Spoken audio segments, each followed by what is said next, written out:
6 de fevereiro, gente. Gente, a ditadura lulista está reabrindo uma discussão que, para todo mundo civilizado, está encerrada desde o século XVI. Ele não quer só controlar, ele quer criminalizar não apenas o que você pensa, que é um ato que contém alguma medida de voluntarismo, mas até o que você sente, que está numa dimensão onde tudo é involuntário. Nenhum desses dois atos, esse é o problema, nenhum desses dois atos permite produção de prova, nem positiva nem negativa.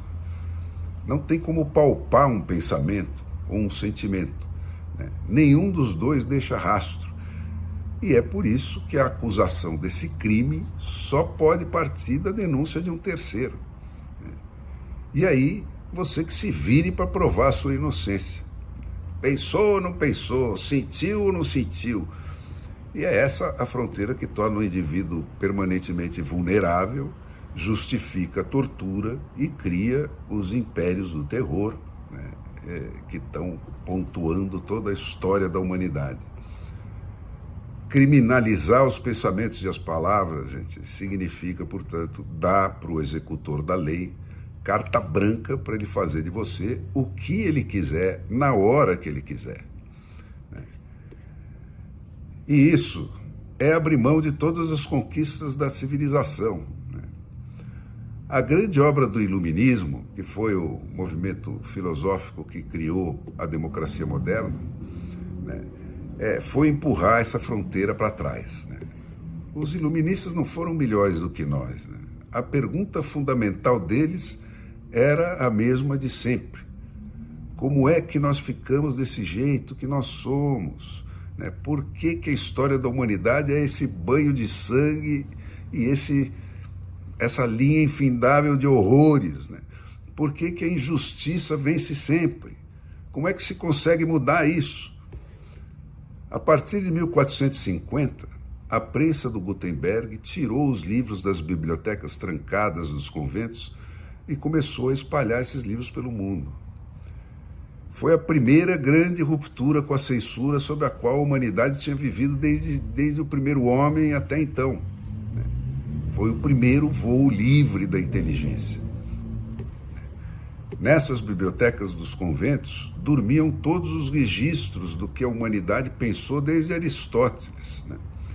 E os iluministas foram apenas os primeiros da nossa espécie a quem foi dada a chance e a experiência de olhar para o pensamento humano numa perspectiva histórica.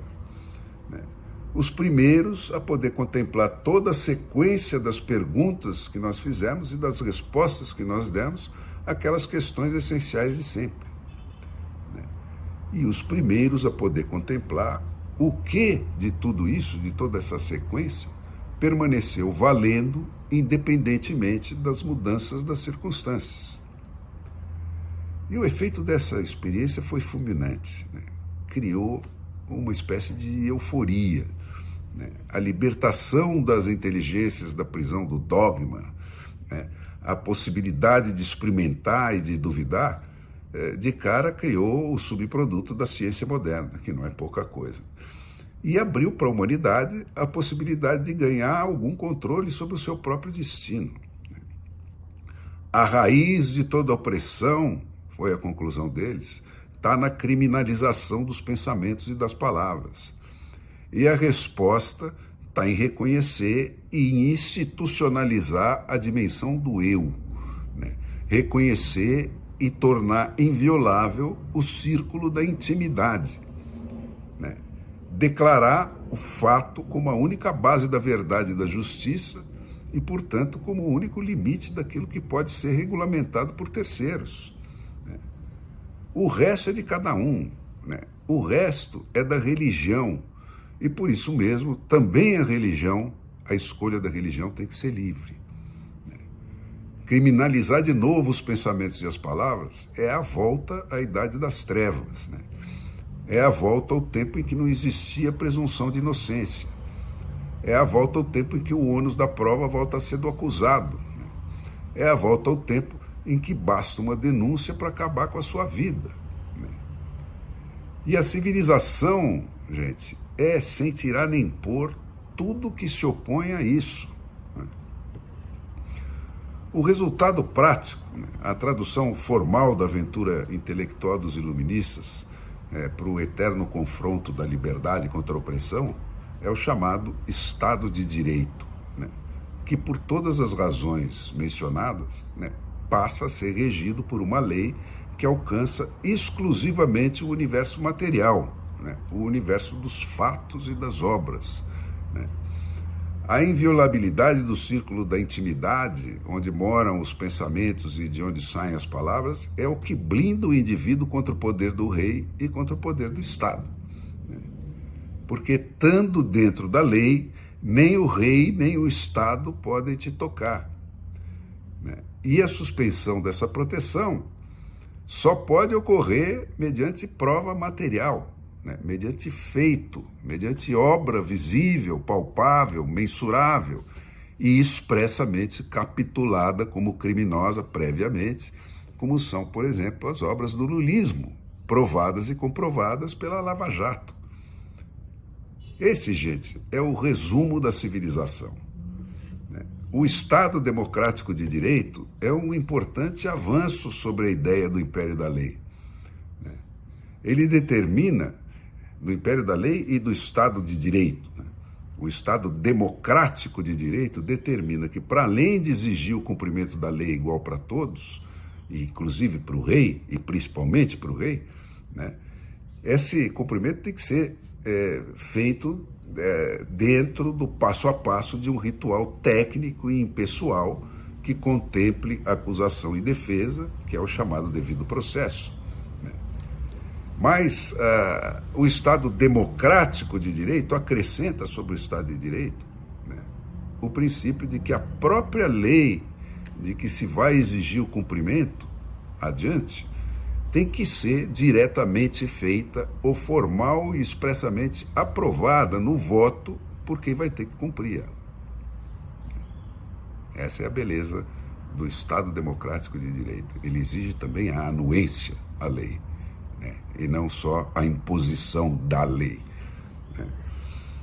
Essas exigências se tornaram tão indiscutíveis como balizas da legitimidade de todas as ações humanas, que incorporar essas marcas do Estado de Direito, Estado Democrático de Direito, passou a ser o aval de toda ação da autoridade constituída, que deve obrigatoriamente ser chancelada pela regra da maioria.